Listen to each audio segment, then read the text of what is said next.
नमस्कार, मेघा किचन रेसिपीजमध्ये तुमचं सर्वांचं खूप खूप मनापासून स्वागत। आज आपण मस्त असं हेल्दी पौष्टिक असं थालीपीठ बनवतोय। सध्या थंडी आहे तर आपण गरमागरम अशी थालीपीठ बनवून खाऊ शकतो आणि भाज्यांचं प्रमाण पण मार्केटमध्ये भरपूर प्रमाणात आहे। ज्या भाज्या आपल्याला पाहिजे ते सगळ्या मिळू शकतात।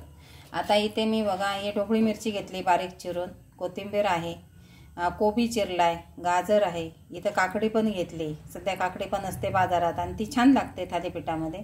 एक कांदा घेतलाय बारीक चिरून। असं सगळ्या भाज्या आपण चिरून घ्यायच्या आणि भरपूर प्रमाणात चिरून तुम्ही फ्रीजमध्ये ठेवू शकता आणि जेव्हा तुम्हाला पाहिजे थालीपीठ तेव्हा थोडंसं त्याच्यातल्या सगळ्या भाज्या घेऊन त्याच्यामध्ये आपण पीठ एकत्र करून छान थालीपीठ खुसखुशीत खमंग बनवू शकतो।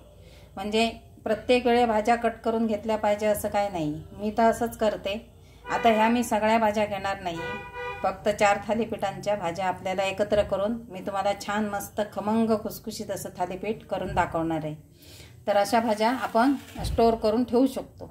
ह्याच्यासाठी आता मी 4-5 थालीपीठ करणार, त्याप्रमाणे इथं मी हे घेतलेले आहे, मिरची आहे बारीक चिरलेली, थोडंसं आलं, लसूण आहे।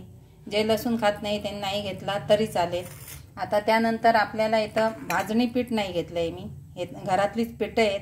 म्हणजे तुम्ही अगदी मनात आलं तरी हे करून खाऊ शकता। समजा असं वाटलं एखाद्या वेळी दुपारचं फिरून आलेलं आहे, आता स्वयंपाक करायचं मन नाही आहे, आमटी भात भाजी पोळी, तर असं थालीपीठ आपण करून 2 थालीपीठं खाल्ली तरी पोटभरीचं जेवण होतं आणि ते हेल्दीही आहे।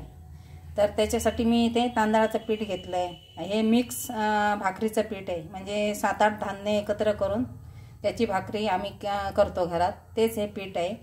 त्यानंतर ह्याच्याबरोबर आपल्याला घालायचं आहे बेसन पीठ। तर एवढंच आपल्याला हे लागणार आहे आणि मसाले जास्त मी वापरणार नाही, एकदम सौम्य मसाले वापरून कमी प्रमाणात वापरून आपल्याला छान असं हेल्दी थालीपीठ बनवायचं आहे। आणि ह्याच्यामध्ये मी 1 चिमूटभर आता सोडा टाकणार आहे, कारण ही जी पिठं आहेत ती थोडीशी खुसखुशीत झाली पाहिजे, नाही तर गच्च थालीपीठ लागतं। आता सोडा टाकायचा नसेल तर मग 1 चमचा गरम तेल करून मोहन टाकायचं, ते पण तेवढंच खुसखुशीत होतं। तसं आपण आता मस्त हेल्दी थालीपीठ बनवतोय। आणि दुसरी गोष्ट, ज्यांना वजन कमी करायचं आहे ते असं थालीपीठ बनवून दिवसातनं 2 वेळा सुद्धा खाऊ शकतात। एखाद्या वेळी जेवण करायचं, जेवायचं पोटभरीचं आणि 2 वेळा तुम्ही थालीपीठ खाल्ली, ब्रेकफास्ट किंवा रात्रीचं किंवा मग दुपारचं, तरी खूप छान आहे, त्याचा फरक खूप छान होताना दिसतो। तर असं हे थालीपीठ आहे। तर आता आपण पुढची प्रोसेस बघूया। मी आता हे थोड्या भाज्या सगळ्या घेणार आहे, सगळ्या भाज्या घेणार नाही। आता ह्याच्यामध्ये मी काकडे टाकले, गाजर, कोथिंबीर, कांदा, त्यानंतर ढोबळी मिरची आणि टाकायचं आहे कोबी। आता ह्याच्यामध्ये आपल्याला बाकीची पिठं मिक्स करायची, मसाले मिक्स करायचे। आता ह्याच्यामध्ये टाकूया मिरची, आलं आणि लसूणची पेस्ट, आलं मिरची लसूण पेस्ट असं तुम्ही टाकलं तरी चालेल। त्याच्यात टाकायचं आहे बेसन पीठ टाकलंय आणि आपलं तांदळाचं पीठ आणि मिक्स भाकरीचं पीठ। आता याच्यावर बाकीचे मसाले टाकूया। आता हिरवी मिरची टाकलेलीच आहे, त्यानुसार तुम्ही लाल मिरची पूड टाका, हळद, चाट मसाला, याने थोडीशी चव छान लागते। तुम्ही लिंबू पण थोडंसं पिळू शकता, असं काही नाही, आणि 1 चिमूटभर सोडा, जसं मी म्हटलं तसं। आता सगळ्या भाज्या ज्या आहेत आपल्या ओल्या आहेत, पहिलं सगळं मिक्स करून घ्यायचं आणि पाण्याची गरज लागली तरच त्याच्यामध्ये पाणी घालायचं आणि तेही थोडं करून घालायचं, जसं आपल्याला थालीपीठाचं पीठ भिजवायचं आहे तसंच। आता तुम्ही बघू शकता पिठाचं प्रमाण कमी आहे, भाज्यांचं जास्त आहे, यामुळे काय होतं भाज्या आहेत त्या भरपूर पोटात जातात, मुलं पण आवडीनं खातात हे। आणि हे असंच तुम्ही गरम खाऊ शकता किंवा मग कुठलं लोणचं घ्या, चटणी घ्या, काहीही चालतं। असं हे मस्त थालीपीठ तयार होतं। आमच्या घरात बऱ्याच वेळा असतं, आठवड्यातून 3-4 वेळा तरी हे थालीपीठ असतं। तर हे आज मी तुमच्यासाठी ही रेसिपी आणलेली आहे। याला आपल्याला थोडंसं आता पाणी लागणार, जास्त नाही। मिक्स करून झालंय आणि आपल्याला हे मीठ टाकायचं राहिलंय, मी विसरले। आता मीठ टाकूया आपण त्याच्यामध्ये,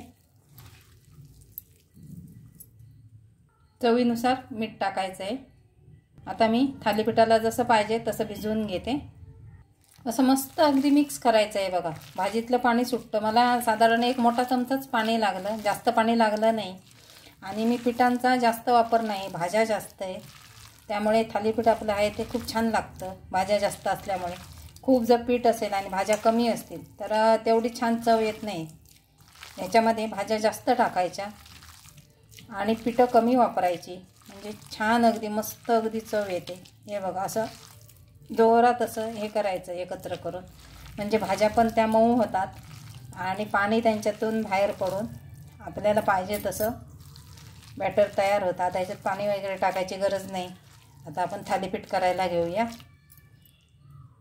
इथे पॅन ठेवलेला आहे, थोडंसं तेल घातलं आहे अगदी बघा. तेलाचा वापर कमी आहे. त्याच्यावर आता आपल्याला हे व्हेजिटेबल थालीपीठ, हेल्दी थालीपीठ घालून घ्यायचं आहे.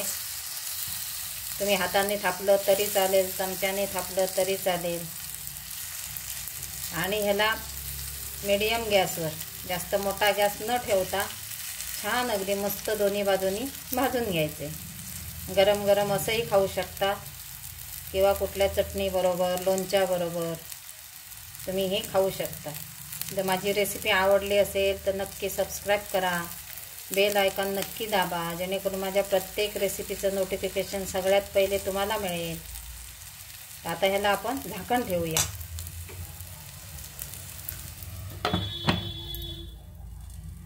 आता आपण झाकण काढूया आणि वरून थोडंसं तेल सोडायचं आहे, अगदी छोटा 1 चमचा, जास्त नाही. आणि आता आपल्याला हे पलटायचे. बघूया आता आपण पलटून. मस्त झालंय बघा.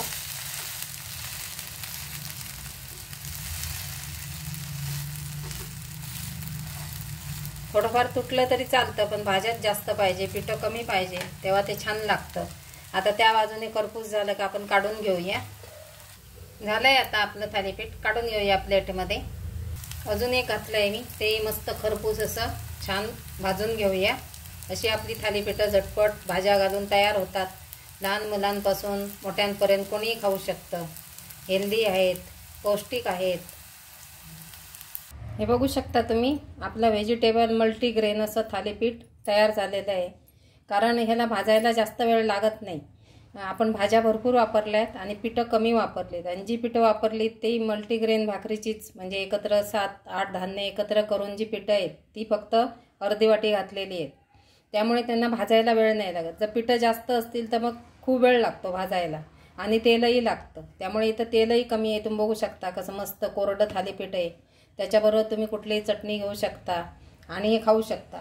आता हे मी तुम्हाला खास दाखवते. असं आमच्या घरात असंही आवडतं थालीपीठ, कारण जो वरचा लेअर आहे तो खाताना कुरकुरीत लागतो आणि आतमध्ये मस्त मऊ असं लागतं थालीपीठ. तर अशी आमच्या घरात आवडतात. तर असं पण थालीपीठ खूप छान लागतं. तर हे जळलेलं नाही आहे, फक्त वरचा जो लेअर आहे तो कुरकुरीत असा केलेला आहे, खास स्पेशल केलेला आहे तो. तर अशी पण आपण थालीपीठं करू शकतो. तर माझी रेसिपी आवडली असेल तर नक्की लाईक करा, शेअर करा, सबस्क्राईब करा, बेल आयकॉन नक्की दाबा, जेणेकरून माझं प्रत्येक रेसिपीचं नोटिफिकेशन सगळ्यात पहिले तुम्हाला मिळेल. आणि असं हेल्दी थालीपीठ नक्की ट्राय करा, नक्की आवडेल. तोपर्यंत आनंदी राहा, खुश राहा. धन्यवाद.